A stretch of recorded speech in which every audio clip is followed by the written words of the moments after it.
So because we make plans, and this talk is called, visions and how those things pull us forward.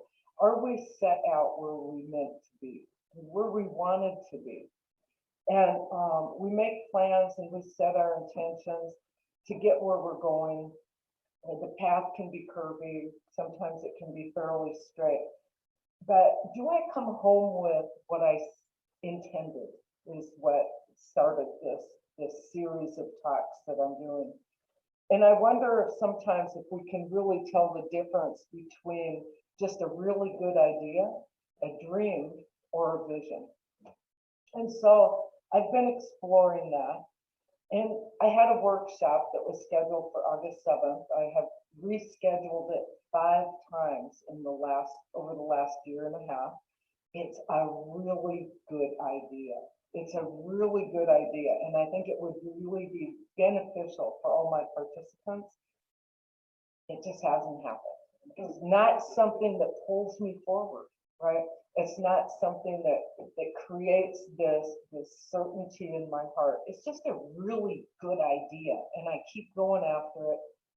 Now I'm hopeful that it'll be rescheduled for October.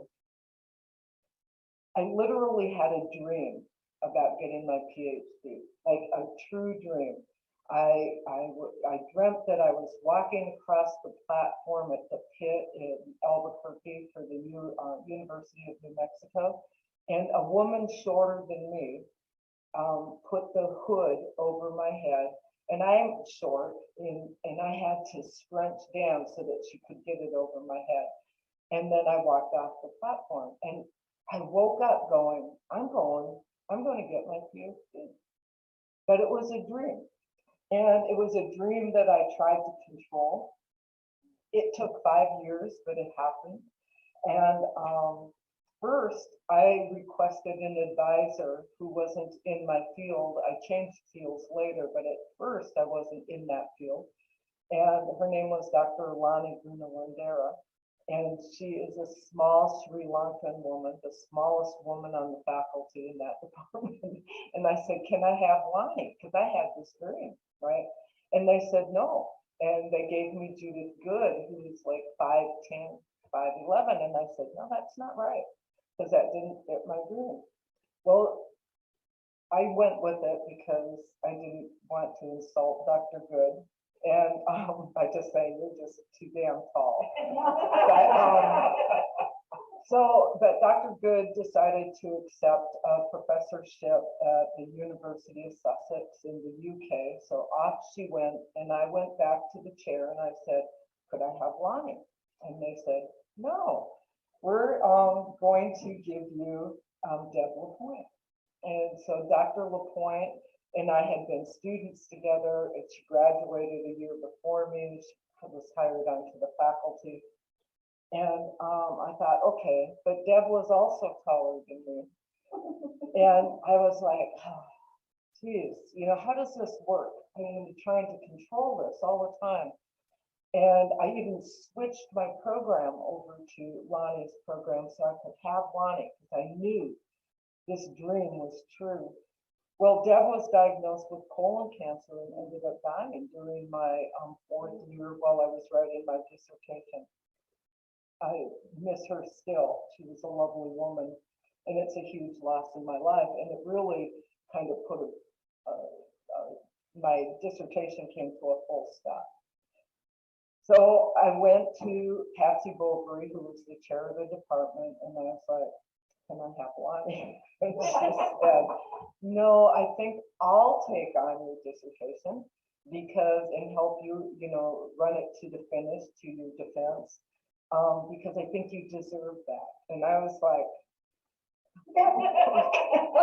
that won't work, in the back of my head. Well, the day of my December graduation came, and we're all standing around at the pit, and Dr. Gunawandera came running up to me and she said, Dr. Bovary has been stuck in Denver in a snowstorm. Is it okay if I heard you on the platform? True story. And I was like, yes. but that was a dream, and it wasn't something that really pulled me forward in my academics. I had a good education, but it wasn't that kind of knowing the truth of who I am. My vision is something, a vision is something that we see in our mind's eye. A vision is something that we feel in our heart, and a vision is something that literally pulls us forward regardless of the circumstances surrounding what we're doing. My last vision was, and what pulled me forward was getting my ministry a few years ago.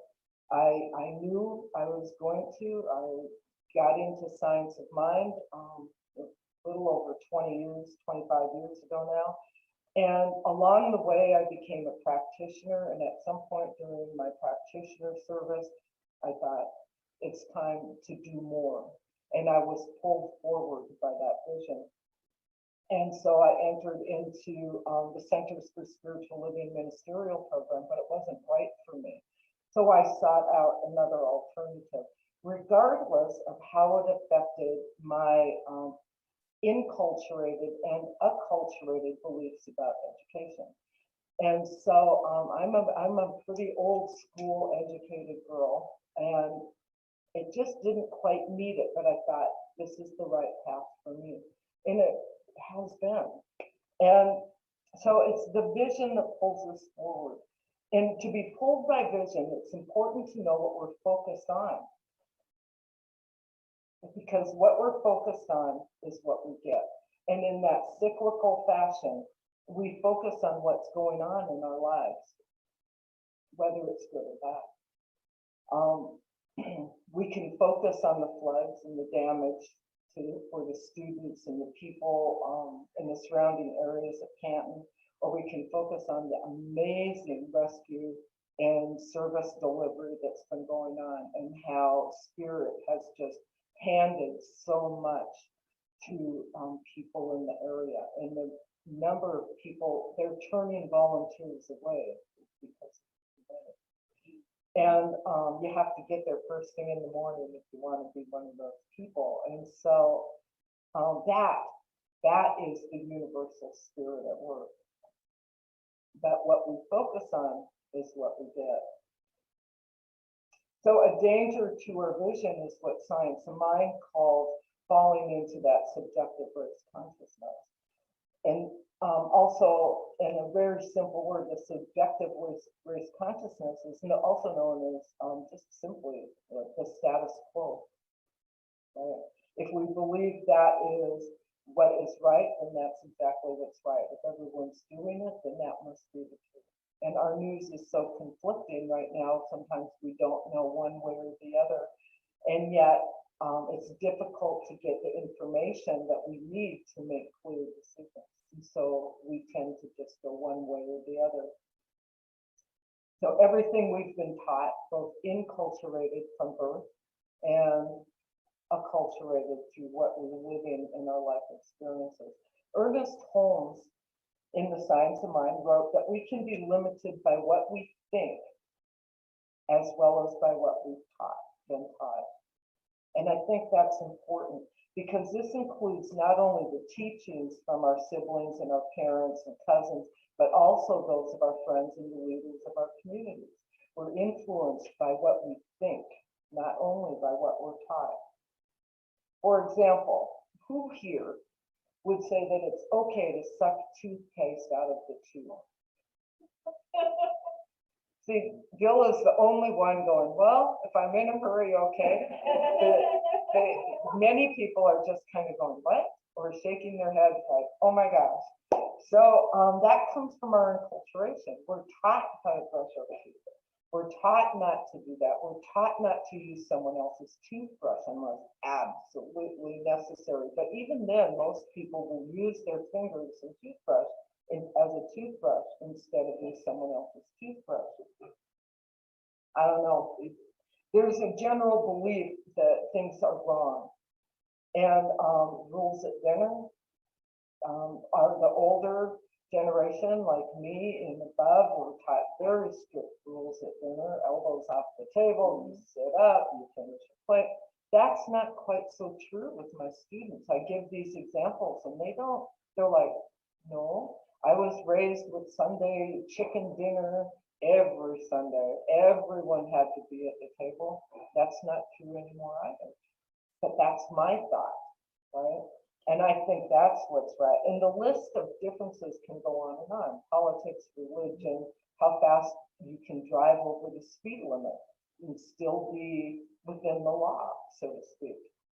Those are all things of thought, and we are enculturated. The point is that we get limited by precedent, as Thomas Troward says. We become limited by our precedent, not by principle, not by what could be better or what is really right. We get limited by what is, by that status quo. And often, because of this, we lack the ability to see the perfection of what we desire, or we lack the ability to envision a greater development of life than we know now. This is why our visions are so important, that they have the ability to pull us out of those precedents that we set in our life. So the part of that that's important in science of mind is what is your mental equivalent of what you want, of what your vision is. I knew what my mental equivalent was. I would be speaking, I would be traveling, I would be telling what I feel is, or sharing what I feel is the truth of life, the truth of God, the truth of who I am to people, hopefully to touch someone, because my primary purpose when I wrote that out and thought and prayed about it is to plant and facilitate seeds of understanding and interconnection. And the way to achieve that for me was to become a minister. So my mental equivalent matched my vision. And the mental equivalent is really the whole teaching of Christ. It's based on the theory that we're surrounded by an intelligent law which does unto each of us that what we believe. In following that theory, in a negative sense, a mental equivalent is simply the limiting of our belief, the limiting of our vision in what we desire in accordance to what we believe we deserve. So it can go both ways. And a good question is, how much life can one person embody? How much life can you embody? As much as you can take in is the truth, as much as your mental equivalent will allow. So as we know, when we feel like our prayers have been answered, it's not because some God out there has decided you're more worthy than my prayer, or some team is more worthy than another team, or one country is better than another country. That's just not true. It's because we have moved into a path, into a relationship with spirit where our mental equivalent and our vision have come together. And we're moved into that universal spirit. That's how that happens. And I'm not saying one country has more universal spirit than another. I'm just saying that's how our individual visions come to be real. God doesn't pick one over the other. So how do we do that? How do we free ourselves from these old thoughts and that persistent human consciousness so that we're not bound by what we've been taught? We need to face our own truths, and we need to be willing to listen to people who express opinions differently than us, whether that's religion or politics, to seek out that alternative opinion so that we know that we're on the right path. Because every time I do that, I alter what I think a little bit. When I listen to this newscast or that podcast, or I read a new book, I'm like, oh, And my own vision can expand because of others, even if I disagree with them. So the way to proceed is right where we are, right where we are. It's written in the Bible, Matthew 10:41, he that receiveth a prophet in the name of a prophet shall receive a prophet's reward. And he that receiveth a righteous man in the name of a righteous man shall receive a righteous man's reward. In my interpretation of that, because I do not call myself Christian, is that each of us receives the logical and exact result of our ability to receive in reciprocity, to be accepting of others.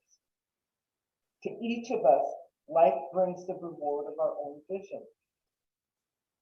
To someone who desires money, they're going to get money. To someone who desires relationships, they're going to get relationships. To the happy, everything is joyful, and to the righteous, everything is righteous.